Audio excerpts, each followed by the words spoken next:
Votre leader politique Ousmane Sonko, qui est maire de Ziguinchor aussi, dit être victime de complot d'État suite à une accusation de viol de la part d'une masseuse au nom d'Adji Sarr. Il parle d'acharnement, de violation de ses droits, de liquidation politique.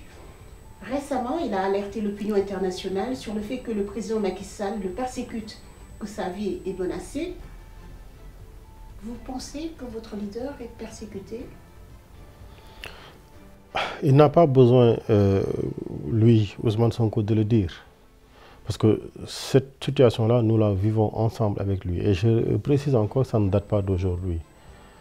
Depuis 2014, ceci a commencé. Je rappelle qu'en août 2016, il a été, par le décret de Macky Sall, radié, révoqué de l'administration du Sénégal. Je rappelle que, je l'ai dit tout à l'heure, il y a eu énormément d'appels au meurtre faits contre sa personne. Je rappelle à ceux qui nous écoutent et nous suivent que sa maison est assiégée par toutes sortes d'appareils, de véhicules banalisés, mais de véhicules de renseignement. Je rappelle qu'il est suivi par des motos chaque fois qu'il fait ses déplacements. Je rappelle aussi qu'il a été traité de rebelle, qu'il a été traité de djihadiste, qu'il a été traité de salafiste. Et tout ceci, quand la population n'a pas voulu répondre, accepter toute cette manipulation, énormément de tentatives, d'autres tentatives ont été faites. Je pense que vous connaissez cette société secrète qui travaille pour certains pouvoirs et qui a déclaré en 2019 avoir travaillé pour la candidature du président Macky Sall. Et ils sont en train de... C'est une société secrète qui est connue pour travailler dans la désinformation et dans la salissure des profils des candidats s'opposant au pouvoir qu'ils défendent. Ça aussi, on le sait. Je pense que le pouvoir politique sur place a été interpellé sur cette question-là. Et sur les deux derniers, sur le dossier dont vous venez de parler, tout le monde sait toute la manipulation qu'il y a eu derrière.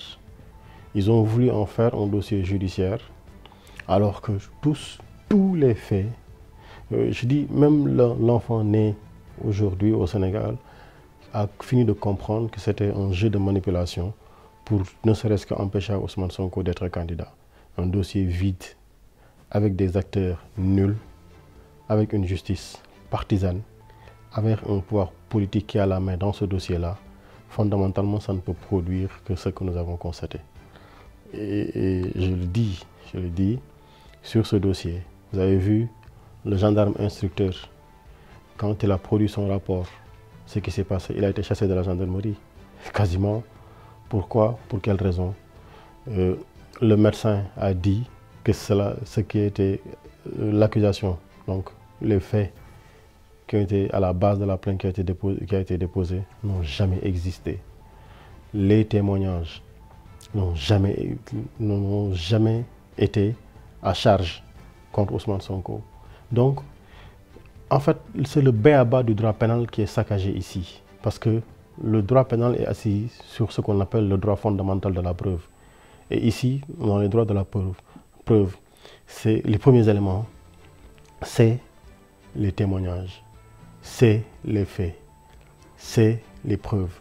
Tout ceci concourt à dire que tout ce qui a été dit ici n'existe pas.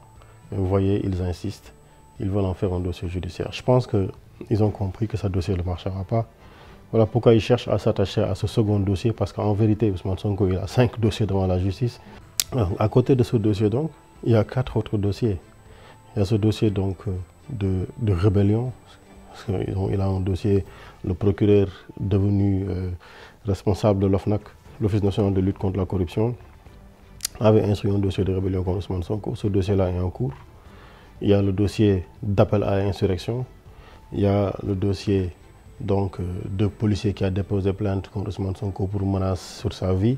Et enfin, il y a ce dossier de Prodac, où un ancien ministre de la République, redevenu ministre à la circonstance du dernier gouvernement qui a été installé, qui dépose une plainte parce que, dit-il, Ousmane Sonko l'a diffamé et le procureur en a profité, comme aujourd'hui ça se passe au Sénégal. On dépose une plainte contre vous, mais lui, il charge le dossier de sorte à pouvoir ne jamais vous faire échapper à une sanction. C'est également un dossier vide encore.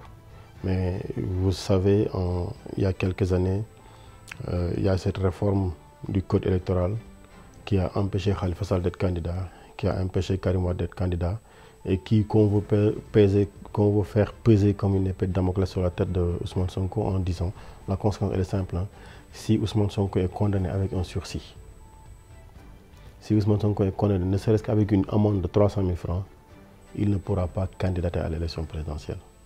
Donc voilà tout ce qu'il y a derrière. Et aujourd'hui, on a une justice qui est complice du forfait de l'État. Parce qu'un dossier qu'on présente au tribunal, les avocats n'ont pas les éléments du dossier pour organiser la défense de celui qui est accusé. Il leur remet le dossier séance tenante sur place et il leur dit hic et nunc, donc 30 minutes après venez plaider le dossier.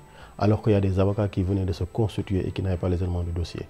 Voilà ce que l'on appelle au Sénégal une distribution de la justice. Quand un homme politique, quand les faits concernent, quand les accusations concernent un homme politique, une justice d'accélération, voilà ce que nous avons et il faut le dire, tout ceci ne passera pas parce qu'il craint tellement Ousmane Sonko, tellement peur qu'il ne soit candidat en 2024, mais Inch'Allah Rabbi, il ne peut pas lui empêcher d'être candidat à ces élections-là et on le souhaite, on l'espère bien, on travaillera pour ça, d'arrache-pied, pour qu'on